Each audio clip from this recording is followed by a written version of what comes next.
بسم اللہ الرحمن الرحیم الصلاۃ والسلام علیکہ یا رسول اللہ صلی اللہ تعالیٰ علیہ وسلم۔ نماز کی حالت میں حدث لاحق ہو جائے تو کیا کرے؟ مقتدی سے حدث لاحق ہو اور امام سے حدث لاحق ہو تو کیا کرنا چاہیے؟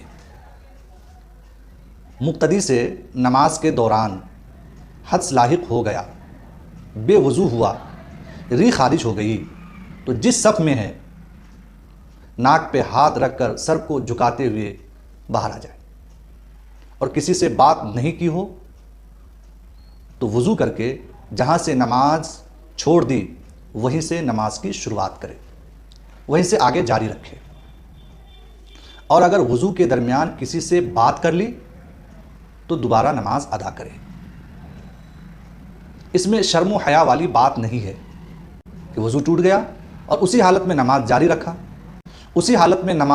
جاری رکھا تو اگر بے وضو کی حالت میں نماز پڑھی اور یہ سمجھ کر کے ہلکا سمجھ کر کے کہ نماز کے لیے وضو کی ضرورت نہیں ہے، یوں ہی نماز پڑھی جا سکتی ہے، تو یہ کفر ہے۔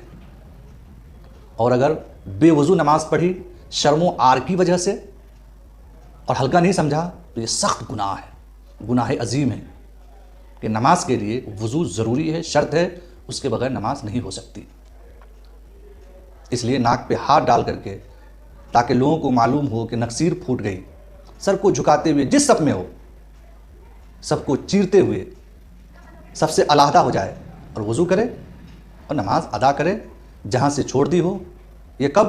جب کسی سے بات چیت نہ کی ہو، ورنہ دوبارہ نماز ادا کرے گا بات چیت کرنے کی صورت میں۔ یہ مسئلہ مقتدی کے بارے میں ہے۔ نماز میں امام سے حدث لاحق ہو گیا، بے وضو امام ہو گیا، ری خارج ہو گئی، تو ایسی صورت میں ایسے شخص کو خلیفہ بنائے جو صالح امامت ہو، امامت کے لائق ہو، نماز کے ضروری مسائل قرات بھی کر لیتا ہو مخارج کے ساتھ، ایسے شخص کو خلیفہ بنا دے، پھر مسجد سے وہ باہر آ جائے۔ اگر امام صاحب نے کسی حالت میں نماز پڑھا دی تو ان کے لیے بھی وہی حکم ہے، اس میں شرم و حیا والی بات نہیں ہے، لوگوں کو نہیں دکھانا ہے، بلکہ عبادت اس لیے کی جاتی ہے کہ اللہ راضی۔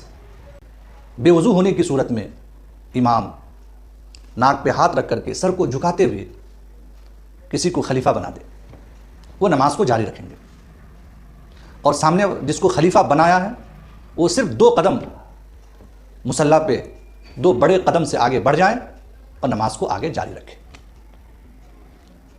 امام سے رکوع اور سجود میں حدث لاحق ہوا اور خلیفہ بنایا صالح امامت کو، ایسے شخص کو جو امامت کے لائق ہے، تو وہ دوبارہ رکن بھی ادا کرے گا، دوبارہ رکوع ادا کرے گا۔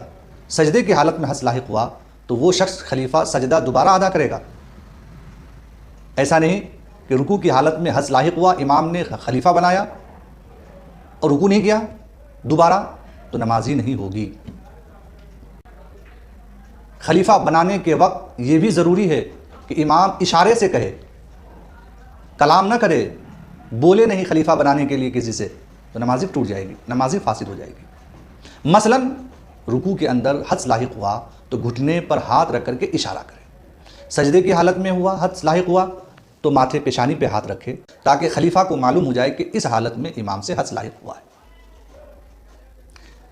قرآن شریف تلاوت کرنے کے درمیان حدث لاحق ہوا تو منہ پہ ہاتھ رکھے تاکہ معلوم ہو جائے کہ اس حالت میں امام سے حدث لاحق ہوا ہے۔ خلیفہ بنانے کی شرائط ہے، ان شرائط کا لحاظ کرنا ضروری ہے کہ نماز میں امام کو حدث لاحق ہو تو ان شرائط کے ساتھ ہی دوسرے کو خلیفہ کر سکتا ہے۔ جس طرح بنا کے لیے 13 شرطیں ہیں، خلیفہ کے لیے بھی 13 شرطیں ہیں۔ وہ بڑی تفصیلی گفتگو ہے کہ حدث سماوی ہو، حدث موجب وضو ہو، اس کا وجود نادر نہ ہو، تبھی خلیفہ بنا سکتے ہیں۔ خلیفہ بنانا دشوار امر ہے، اس لیے بہتر ہے کہ حدث لاحق ہونے کے بعد، بے وضو ہونے کے بعد مقتدیوں سے اعلان کر دے کہ میرا وضو ٹوٹ چکا ہے، کچھ دیر انتظار کرے، وضو کر کے امام آئے اور نئے سرے سے نماز پڑھائے۔ اس میں شرم و حیا والی بات نہیں ہے۔